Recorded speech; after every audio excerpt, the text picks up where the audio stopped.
Reflection of light by spherical mirror. आज का topic है reflection of light by spherical mirror. तो first of all we should know what is spherical mirror. Spherical mirror, spherical mirror. Spherical mirror is a part of a hollow spherical glass in which one surface is silvered or polished by red oxide. आप इसको समझिए अपनी भाषा में। अगर हम कांच का एक खोखला गोला लें और उसको काटें तो काटने के बाद जो पार्ट हमें मिलेगा उस पार्ट में अगर एक सरफेस को हम पॉलिश्ड कर दें, सिल्वर्ड कर दें, तो फिर जो अदर सरफेस होगा वो हमारा रिफ्लेक्टर का काम करेगा, तो वो रिफ्लेक्टिंग सरफेस हो जाएगा। तो इस तरह से हम स्फेरिकल मिरर को डिफाइन कर सकते हैं। Spherical mirror is a part of a hollow spherical glass in which one surface is silvered or polished by red oxide। तो ये तो हो गई डेफिनेशन स्फेरिकल मिरर की। अब हम स्फेरिकल मिरर के टाइप्स देखते हैं। There are two types of spherical mirror. First one is concave mirror. Concave mirror and second is convex mirror. Second is convex mirror. Concave mirror, जो hollow spherical glass का part मिलेगा तो उसमें जो surface होंगी, एक आउटवर्ड कर्व सरफेस होगा और एक इनवर्ड कर्व सरफेस होगा। तो अगर हम आउटवर्ड कर्व सरफेस को पॉलिश कर दें, ये वाला सिल्वर्ड कर दें, तो फिर ये जो केव जैसा स्ट्रक्चर है ये रिफ्लेक्टर का काम करेगा। तो यहां पर हमने आउटवर्ड कर्व को मैंने क्या कर दिया, सिल्वर्ड कर दिया।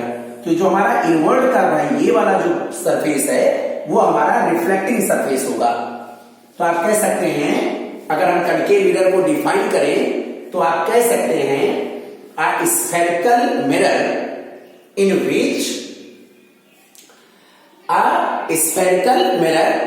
विच inward surface acts as reflecting surface. Inward surface acts as a reflecting surface is known as concave mirror. केव, ये केव जैसा स्ट्रक्चर बना रहा है इसलिए इसको हम concave mirror कहते हैं। तो यहां पर जो इनवर्ड सरफेस है ये आपका रिफ्लेक्टर का काम करेगा, और कन्वेक्स मिरर में इसका जस्ट अपोजिट हो जाएगा।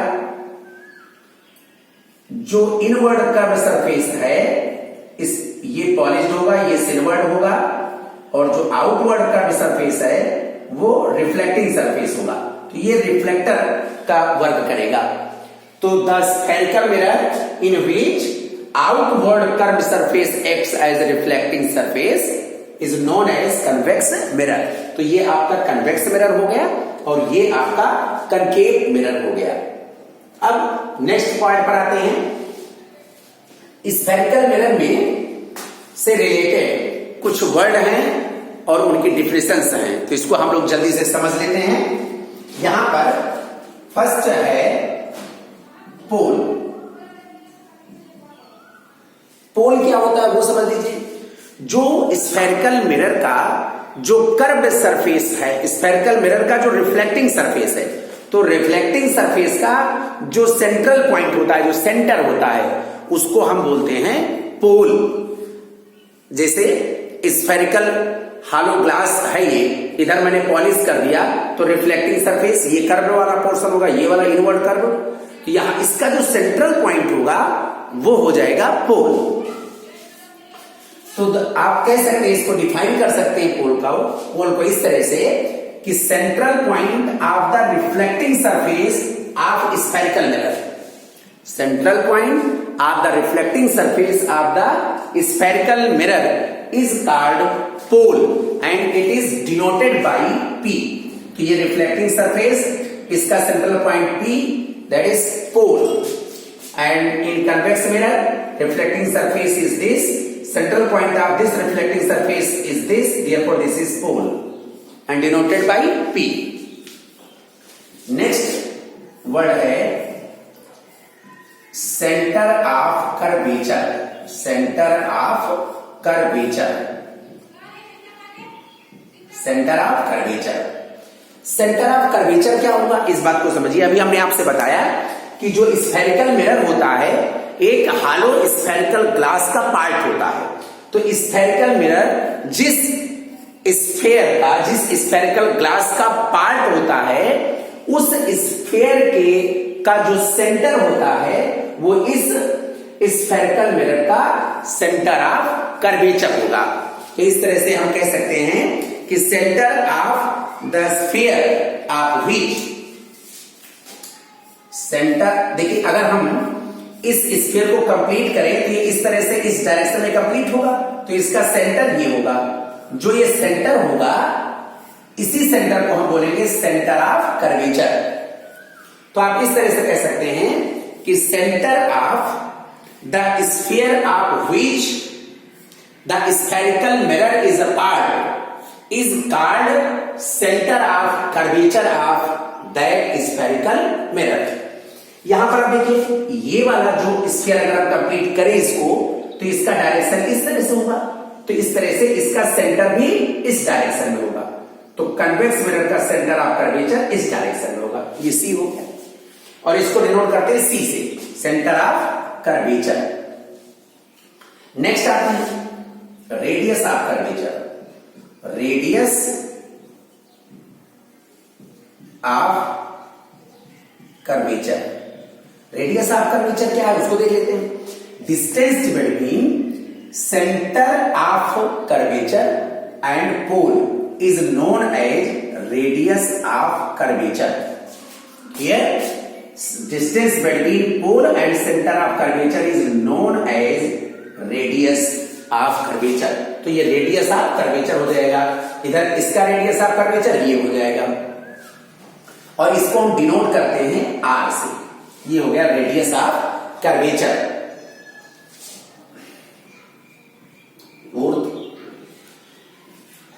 अगर हम रेडियस ऑफ कर्वेचर को यहां पर आर से डिनोट कर ही रहे हैं, अब आते हैं फोकस पर। नेक्स्ट है फोकस। फोकस क्या होगा, इस बात को हम लोग समझ लेते हैं। सॉरी, फोकस से पहले हमें जानना पड़ेगा प्रिंसिपल एक्सिस। प्रिंसिपल एक्सिस, पहले हमें ये जानना पड़ेगा प्रिंसिपल एक्सिस क्या है। तो प्रिंसिपल एक्सिस एक इमेजिनरी लाइन होती है जो सेंटर ऑफ कर्वेचर और पोल से होकर के पास होती है। Means a imaginary line passing through centre of curvature and pole is known as principal axis. Principal axis, तो प्रिंसिपल एक्सिस क्या होता है, सेंटर ऑफ कर्वेचर और पोल से गुजरने वाली जो इमेजिनरी लाइन होती है उसको बोलते हैं principal of axis. Principal of axis. अब नेक्स्ट पॉइंट हमारा हो जाएगा फोकस। फोकस क्या होता है, प्रिंसिपल एक्सिस के पैरेलल जो लाइट रे पास इंसिडेंट हो रही है, the light ray which is parallel to principal axis after reflection, reflection के आफ्टर रिफ्लेक्शन प्रिंसिपल एक्सिस के जिस पॉइंट पर एक्चुअली मीट करती है या जिस पॉइंट से पास होती है, या प्रिंसिपल एक्सिस के जिस पॉइंट से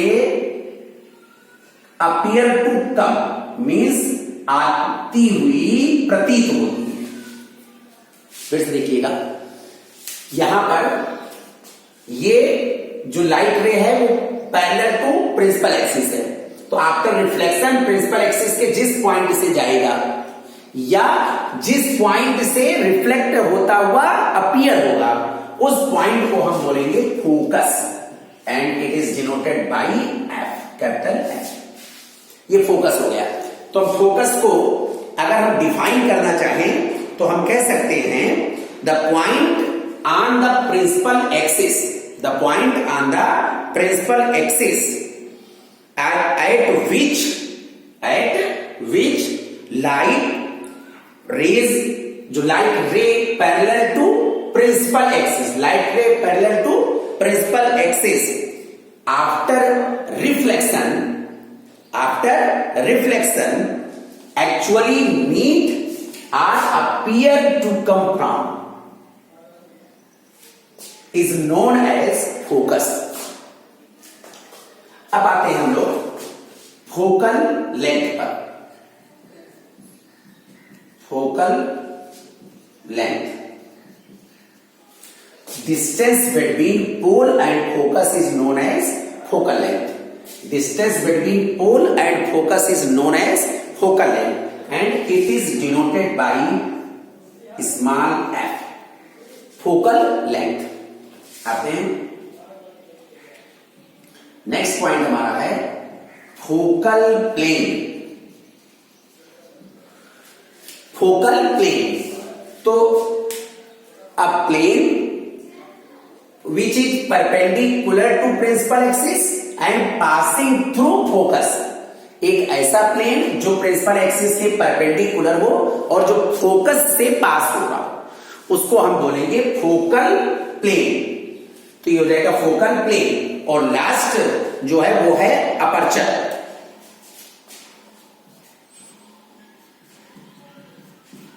लास्ट पॉइंट हमारा हो जाएगा अपर्चर. तो अपर्चर को हम लोग देख लेते हैं. What is aperture?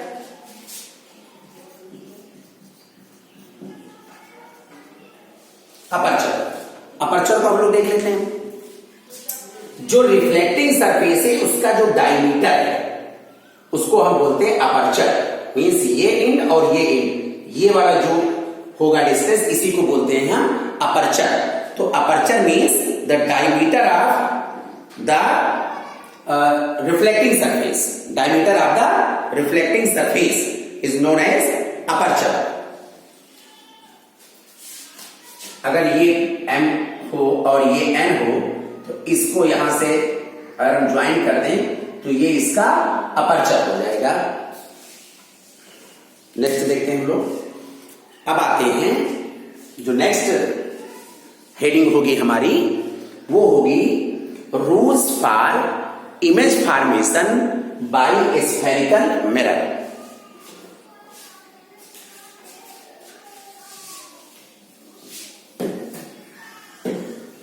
Rules for image formation by spherical mirror. Spherical mirror से इमेज फॉर्मेशन के कुछ रूल्स हैं. अगर वो हमें पता होंगे तो फिर हम डायग्राम इजीली बना सकेंगे. रूल्स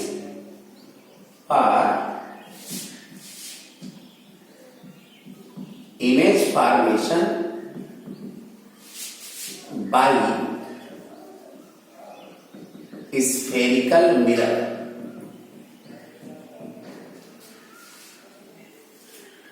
और इसमें हम फर्स्ट रूल पहले देखते हैं. फर्स्ट रूल हमारा कहता है, पहले हम एक स्फेरिकल मिरर ले लेते हैं. ये हमारा स्फेरिकल मिरर कैसा होगा? Concave mirror. Principal axis, pole, centre of curvature and F. आप ये जान लीजिए एफ जो होता है, जो फोकस होता है, वो पी और सी का मिड पॉइंट होता है. इसको अभी हम बाद में आप लोगों को प्रूव करवाएंगे, बताएंगे. डेरिवेशन आपका आपके कोर्स में है नहीं इसका, लेकिन फिर भी हम आपको बताएंगे. यहां पर देखते हैं, ये है आपका कन्वेक्स मिरर.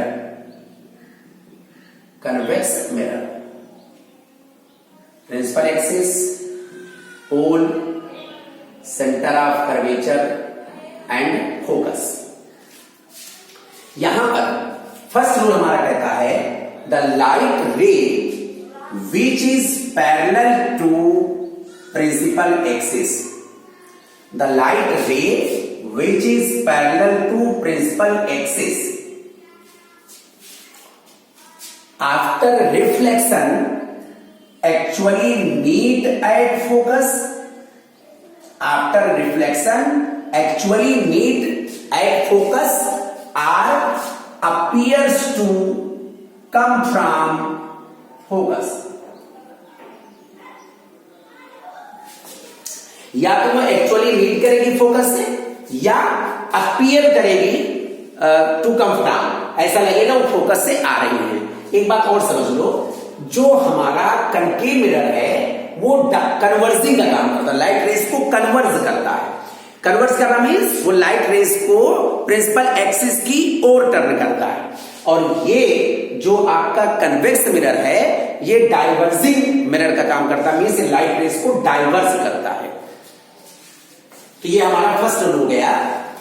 फर्स्ट रूल को एक बार से फिर से सुन लीजिए।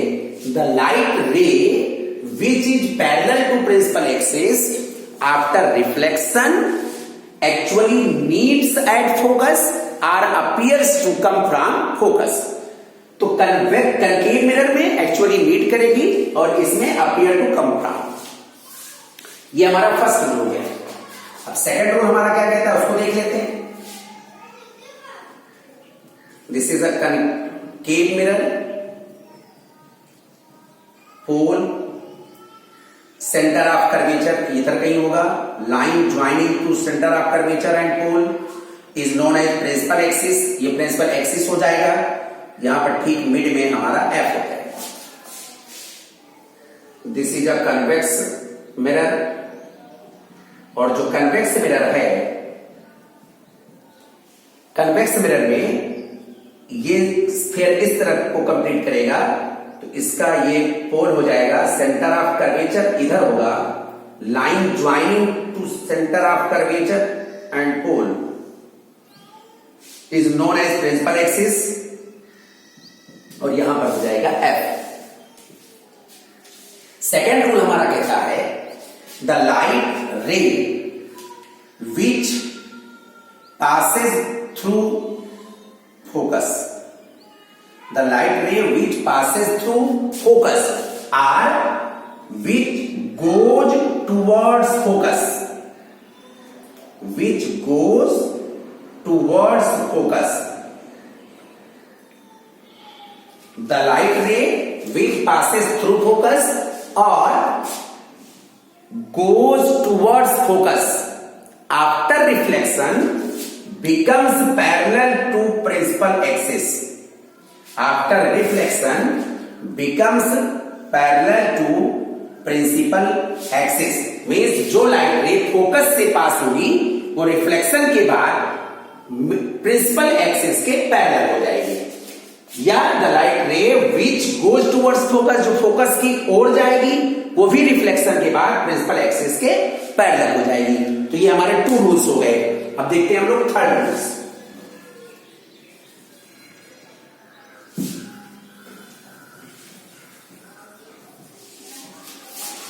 थर्ड रूल हमारा क्या है उसको देख लेते हैं हम लोग।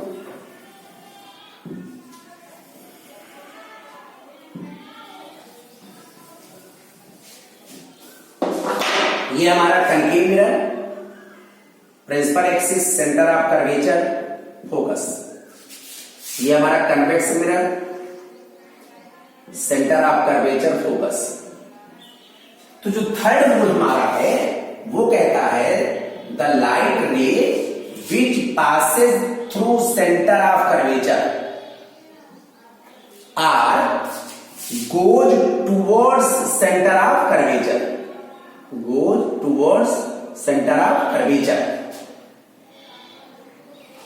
after reflection return at the same path, after reflection return at the same path। वो लाइट रे जो सेंटर ऑफ कर्वेचर से पास होगी वो रिफ्लेक्शन के बाद उसी पाथ पर वापस लौट जाएगी। तो इस तरह से ये हमारा थर्ड रूल हो गया। और अब हम देखते हैं फोर्थ रूल। फोर्थ रूल हमारा क्या कह रहा है, हम इसको भी देख लेते हैं। ये आपका कनकेव मिरर हो गया, principal axis, pole, centre of curvature, focus. ये आपका कन्वेक्स मिरर हो गया।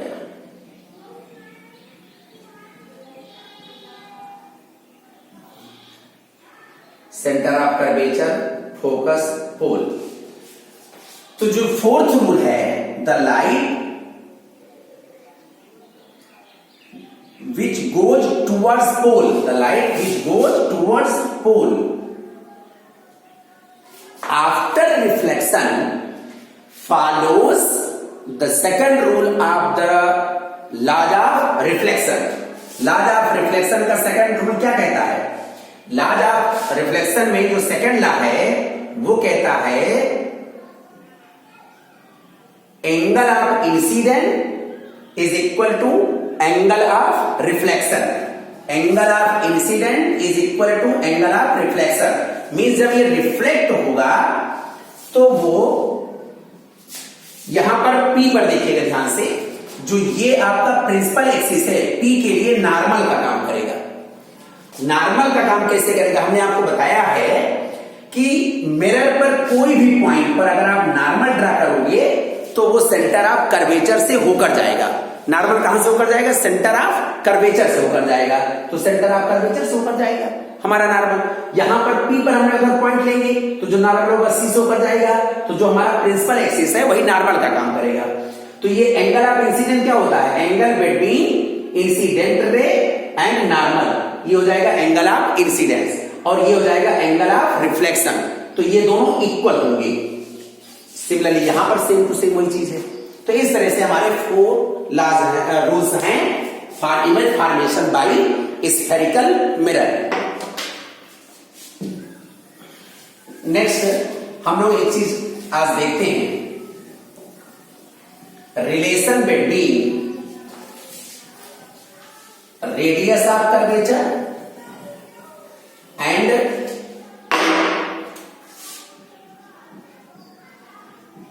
Relation between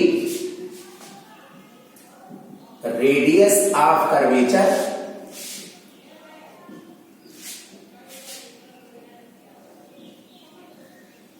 and focal length.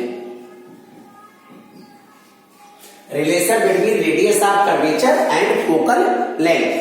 चलिए हम एक स्फेरिकल मिरर ले लेते हैं, कन्वेक्स कनकेव मिरर, और ये इसका रिफ्लेक्टिंग सरफेस हो जाएगा. इसका जो सेंट्रल पॉइंट है वो पोल हो जाएगा. सेंटर ऑफ कर्वेचर, इसको इधर कंप्लीट करेंगे, स्फीयर बनेगा, ये सेंटर हो जाएगा. Centre of curvature, line joining to centre of curvature and pole is known as principal axis. ये प्रिंसिपल एक्सिस हो जाएगा और ये F हो जाएगा. हमें अगर पीसी की बात करें, जो पीसी है वो हमारा क्या है? Distance between P and C is radius of curvature and distance between P is focal length. यहां पर इसको हम लोग देखते हैं ध्यान से. एक light ray which is parallel to principal axis after reflection actually meet at focus और पासेस थ्रू फोकस. ये हो गया, ये लाइट रे पैरेलल थी प्रिंसिपल एक्सिस के, तो आफ्टर रिफ्लेक्शन वो कहां से पास होगी? फोकस से पास होगी. अगर हम इस पॉइंट को M ले लें, ये L हो गया, C को M से अगर हम ज्वाइन कर दें तो ये हमारा M पर नॉर्मल हो जाएगा. CM क्या हो जाएगा? नॉर्मल हो जाएगा. तो ये एंगल ऑफ इंसिडेंस हो जाएगा और ये एंगल ऑफ रिफ्लेक्शन हो जाएगा. And we know angle of incidence is equal to angle of reflection. We know I is equal to R. यानी सकते हैं from laws of reflection. Second thing हम लोग देखते हैं, because LM is parallel to CP, because LM is parallel to CP, therefore alternate interior angle will be equal. तो अगर हम इसको अल्फा ले लें, therefore I is equal to क्या हो जाएगा? Alpha. I is equal to alpha और alpha is equal to I. Alternate interior angle, alternate interior angle, alpha is equal to I. This is equation number first and this is equation number second. From equation first and equation second, we see here I is equal to R and here alpha is equal to I. Therefore R is equal to alpha. Therefore R is equal to alpha. तो जब R alpha के equal हो जाएगा, therefore in triangle CFM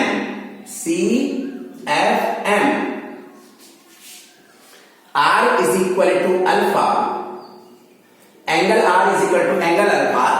Therefore we know if in a triangle two angles are equal, then their opposite sides are also equal. Therefore alpha R के opposite side CF is equal to alpha के opposite side FM. ये दोनों equal हो जाएगा. यहां पे हम एक चीज राइट करेंगे, if aperture of mirror is very small, then FM is equal to PF. FM is equal to PF. Therefore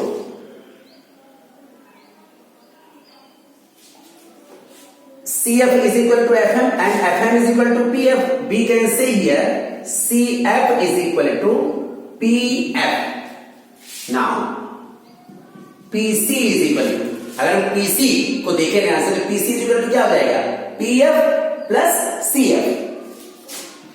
PF plus CF, and here we find out CF is equal to PF. PC is equal to PF 2PF. PC means radius of curvature, that is R. R is equal to 2PF means focal length F. Therefore we find a relationship between radius of curvature and focal length, that is radius of curvature is twice of focal length, and this is relationship between radius of curvature and focal length. Very important ये formula हमें मिला है और इसका use हम लोग numerical में करेंगे. जल्दी से हम लोग एक बात और देख लेते हैं.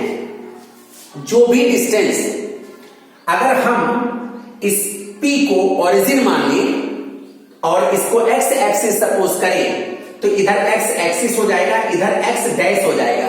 तो जो भी डिस्टेंस P से लेफ्ट साइड की होगी, मींस रिफ्लेक्टिंग सरफेस की ओर जो भी डिस्टेंस होगी वो सब की सब नेगेटिव होगी, और बिहाइंड द मिरर जो भी डिस्टेंस होगी, मींस मिरर की बात मैं कर रहा हूं, behind the mirror or right side of P. तो मिरर के राइट साइड जो भी डिस्टेंस होगी वो पॉजिटिव होगी, ये हमें पता है. ग्राफ में हम लोग इसको बहुत अच्छी तरीके से पढ़ चुके हैं. तो अगर हम ये x एक्सिस और ये x डैश, तो x एक्सिस पर सारी की सारी डिस्टेंस जो होती है वो पॉजिटिव होती है, और x डैश एक्सिस पर जो भी डिस्टेंस होती है वो सब निगेटिव होती है. मींस अगर मिरर के हम राइट साइड जो भी डिस्टेंस लेंगे वो पॉजिटिव होगी, मिरर के लेफ्ट साइड जो भी डिस्टेंस लेंगे वो निगेटिव होगी. इसका यूज हम लोग न्यूमेरिकल में करेंगे. ओके बॉयज, आप लोग इसको कंप्लीट करो, अच्छे से लर्न करो. तब तक हम नेक्स्ट वीडियो के लिए फिर आप लोग इंतजार करो.